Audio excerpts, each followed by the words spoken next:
ya Rasulullah, di depan ada malaikat Israel mau masuk. Kata Rasulullah, boleh masuk, silakan. Kemudian malaikat Israel mengucapkan salam, dan setelah mengucapkan salam, malaikat Israel menawarkan, ya Rasulullah, aku disuruh oleh Allah untuk mencabut nyawamu atau membiarkan engkau. Dalam riwayat, aku disuruh oleh Allah untuk memberikan pilihan kepadamu, al-baqa' fid dunya, tetap di dunia, atau ar-rafiqal a'la, atau dengan Allah. Nabi Muhammad menjawab, ar-rafiqal a'la, dengan Allah. Kemudian setelah itu Nabi Muhammad berdoa agar umatnya selamat. Setelah ada jaminan umatnya selamat, malaikat Israel, sudahlah, cabut nyawaku kalau memang sudah waktuku. Mulailah Nabi Muhammad dicabut nyawa beliau oleh malaikat Israel. Dan di saat Nabi Muhammad mulai dicabut nyawa beliau oleh malaikat Israel, Nabi Muhammad mengatakan, mahadha, apa ini wahai Israel? Malaikat Israel kemudian menjawab, ya Rasulullah, itu adalah sakaratul maut, itu adalah sakitnya di dalam kematian. Kemudian Nabi Muhammad mengangkat tangannya sambil berucap, la ilaha illallah, inna lil mauti la sakarat, tidak ada Tuhan selain Allah, sungguh di dalam kematian ada sakitnya, sakit kematian, yaitu sakaratul maut. Kemudian Nabi Muhammad memohon, ya Allah, Allahumma khafif alayya sakaratul maut, ya Allah, ringankan sakaratul mautku ini, ya Allah. Dijawab oleh malaikat Israel, ya Rasulullah, itu sudah aku ringankan 70 kali. Nabi Muhammad menoleh, apa malaikat Israel? Sudah kau ringankan 70 kali keringanan? Iya ya Rasulullah, sungguh aku tidak pernah mencabut seorang hamba lebih lembut dari cara mencabut nyawamu. Ini sudah aku ringankan 70 kali. Setelah itu justru Nabi Muhammad menangis, Israel, 70 kali rasanya masih sakit. Iya ya Rasulullah, memang itu sakaratul maut. Lalu bagaimana engkau mencabut umatku, wahai Israel? Allah, yang diingat siapa? Umat.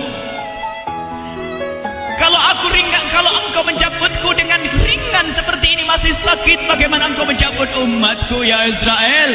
Dijawab oleh malaikat Israel, umatmu manusia biasa, ya aku cabut, ya Rasulullah, begitu saja. Ya sudah, begitu habis. Nabi Muhammad menangis.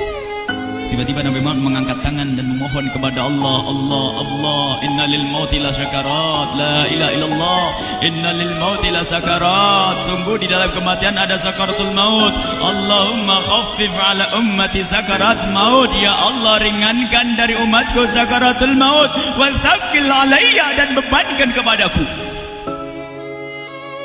Sampai tidak sadar doanya Nabi Muhammad seperti itu. Thaqqil alayya itu doa cinta. Seorang ibu yang pernah punya anak, tuh lihat kalau doa Rasulullah ini masih diragukan. Bagaimana Rasulullah bisa doa begitu? Itu bahasa cinta yang tidak bisa diterjemahkan dengan oleh akal. Seorang ibu kadang-kadang, ibu yang di belakang nih, ibu mau dikasih sakit oleh Allah? Mau, Bu? Ibu jauh sekali. Ibu mau dikasih sakit? Jawabnya tidak mau.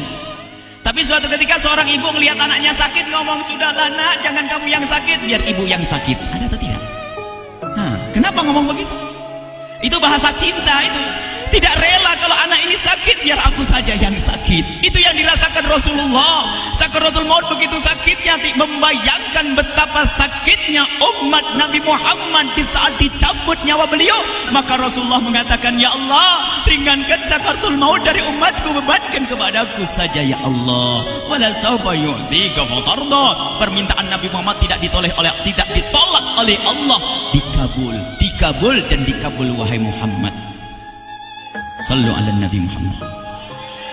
Dan benar, sakaratul maut kita ditahan oleh Rasulullah, ditanggung oleh Rasulullah, sehingga digambarkan oleh Imam Bukhari di saat Nabi Muhammad dicabut nyawa beliau, Siti Aisyah yang ada di situ.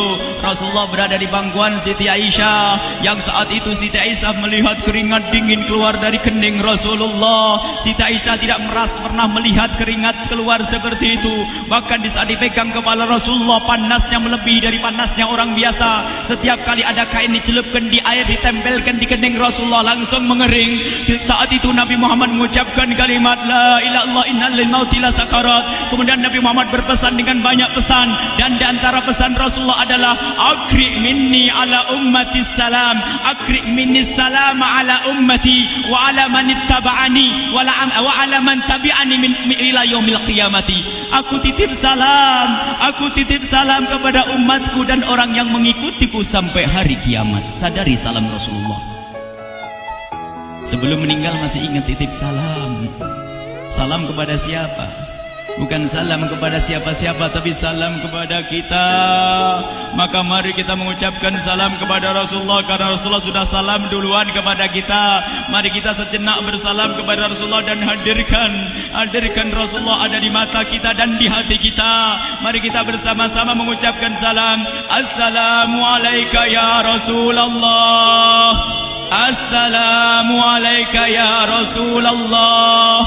Assalamualaikum ya Habiballah. Assalamualaikum ya Nabi Allah. Rasulullah mengucapkan salam untuk kita. Dan di saat itu Rasulullah keringat dingin keluar, maka oleh Siti Aisyah diusap. Oleh Siti Aisyah diusap, bayangkan saat itu Nabi Muhammad di pangkuan Siti Aisyah dan diusap oleh Siti Aisyah. Siti Aisyah berkata, keringat Rasulullah mengucur deras hingga aku usap, dan aku usap dengan tangannya Rasulullah. Diusap dengan tangannya Rasulullah. Siti Aisyah memegang tangan Rasulullah sendiri yang digunakan untuk mengusap keringat Rasulullah. Sahabat bertanya, Aisyah, kenapa harus dengan tangan Rasulullah tidak dengan tanganmu? Lihat jawab Siti Aisyah, karena tangan Rasulullah lebih lembut dari tanganku. Sallu ala Nabi Muhammad. Masih sempat nyanjung itu sahabat Nabi. Dalam keadaan begitu masih menyadari kelembutan tangan Rasulullah, jasad Rasulullah, kemuliaan Rasulullah sallallahu alaihi wasallam. Dan aku lebih menginginkan bahwasanya yang menyentuh jidat Nabi Muhammad adalah tangan yang paling mulia di dunia dan di akhirat. Siti Aisyah enggak berani menyentuhkan. Pengennya yang disentuhkan di kening Rasulullah adalah tangannya Rasulullah sallallahu alaihi wasallam. Kemudian setelah itu Nabi Muhammad merasakan sakit yang sangat untuk kita. Kemudian Nabi Muhammad mengangkat tangan tinggi-tinggi mengucapkan la ilaha illallah innal mauti lasakarat. Tiba-tiba tangan itu semakin turun dan ditangkap oleh Siti Aisyah. Dan di saat tangan itu jatuh di tangan Siti Aisyah, kemudian tiba-tiba paha Siti Aisyah merasakan berat kepala suci Rasulullah. Dan saat itu Siti Aisyah sadar bahwasanya Rasulullah sudah kembali kepada Allah Subhanahu wa taala. Sallu ala Nabi Muhammad. Siti Aisyah bingung di saat melihat seperti itu.